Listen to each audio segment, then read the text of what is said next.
원인에 있어서 자유로운 행위입니다. 먼저 제10조 사망을 볼게요. 위험의 발생을 예견하고 자의로 심신장애를 야기한 자의 행위에는 전 이항을 적용하지 않겠다. 이게 무슨 말인가요? 그리고 원인에 있어서 자유로운 행위할 때 원인은 무슨 말인가요? 노트 필게요. 노트 55페이지. 자, 동그라미 읽고 동그라미 2번 있죠? 각각 보겠습니다. 먼저 동그라미 1번. A가 B를 죽이겠다는 살인죄의 고의를 갖고 칼을 들어서 찔러서 죽였죠. 이때 칼을 찔렀다는 것이 범죄 행위죠. 범죄 행위잖아요. 칼로 찔러 죽인 것은 살인죄의 구성요건적 행위를 하고 있잖아요. 그때 A는 정상인이죠.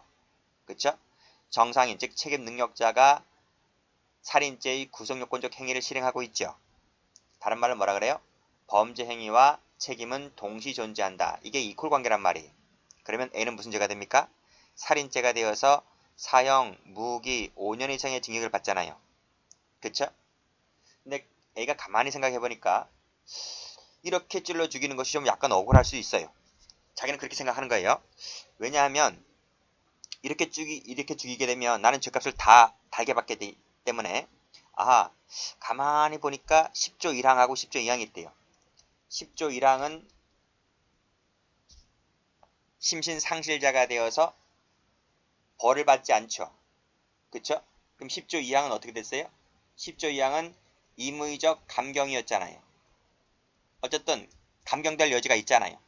이 좋고 좋은 조문이 있는데 굳이 내가 맨정신으로 이렇게 찔러 죽이게 되면 나는 좀 억울하잖아요. 그쵸?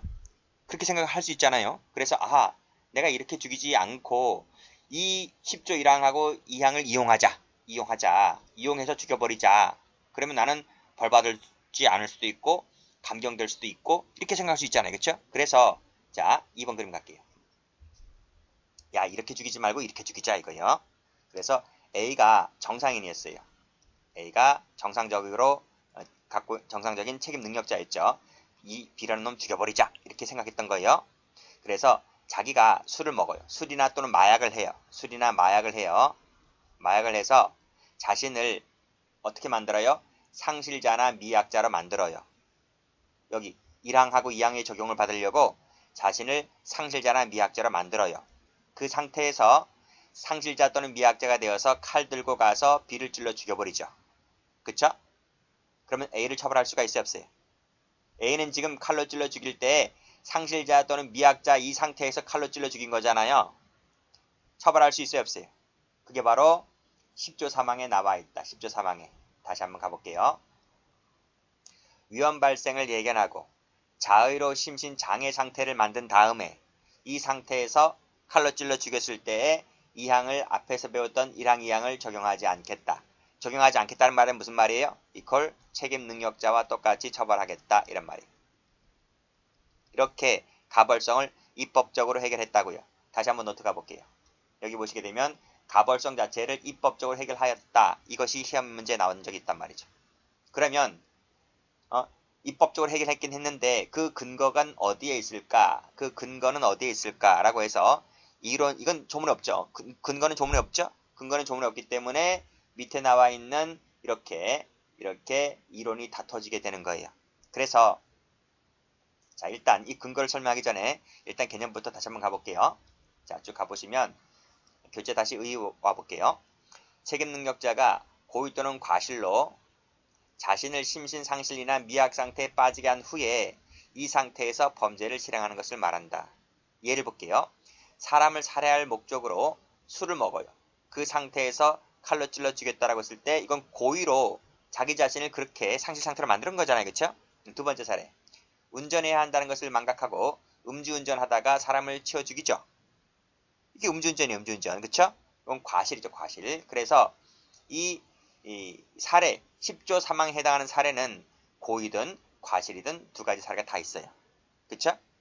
자 그러면 책임주의 관계 볼게요.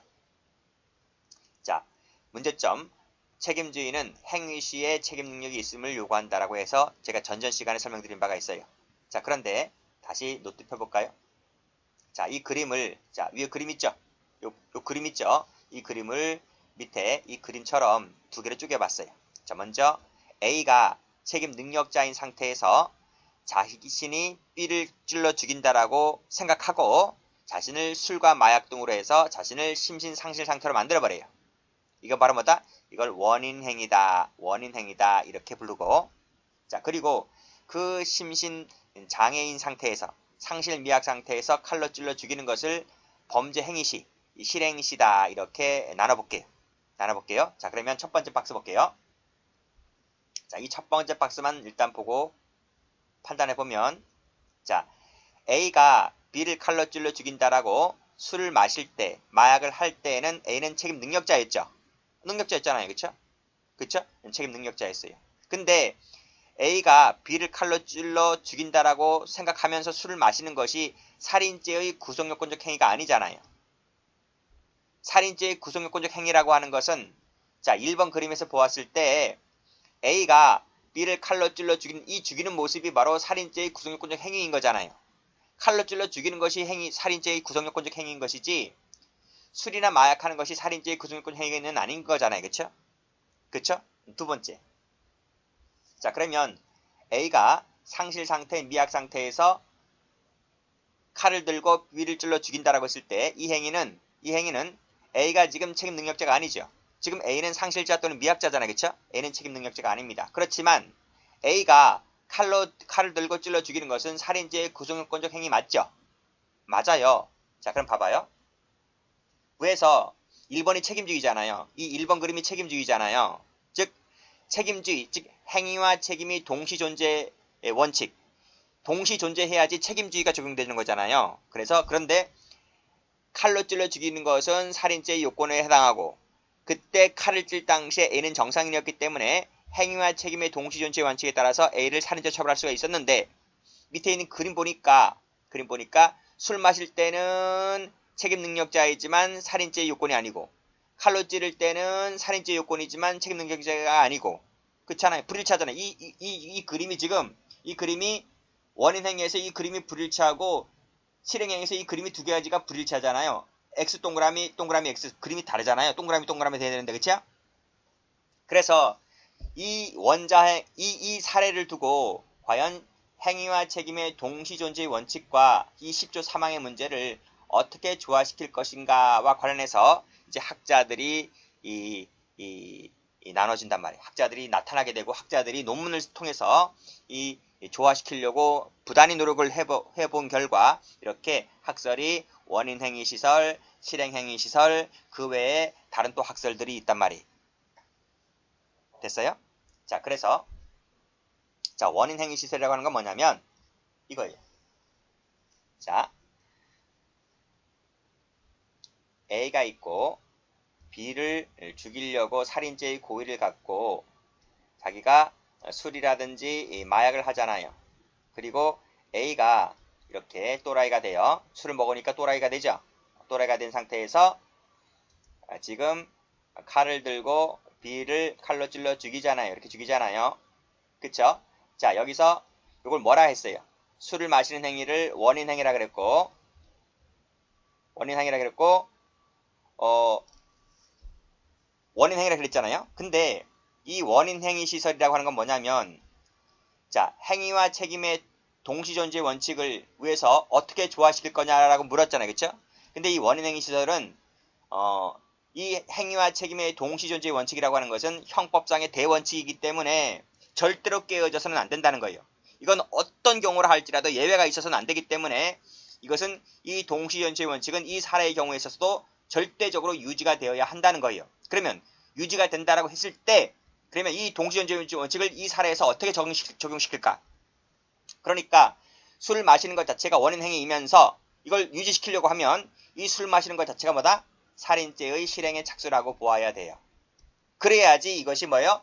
행위와 책임의 동시존재 원칙이 유지가 되는 것이고, 이 자체가 곧 뭐다? 살인죄의 실행행위다. 이렇게 보는 거예요. 그래야지만 이것이 바로 뭐다?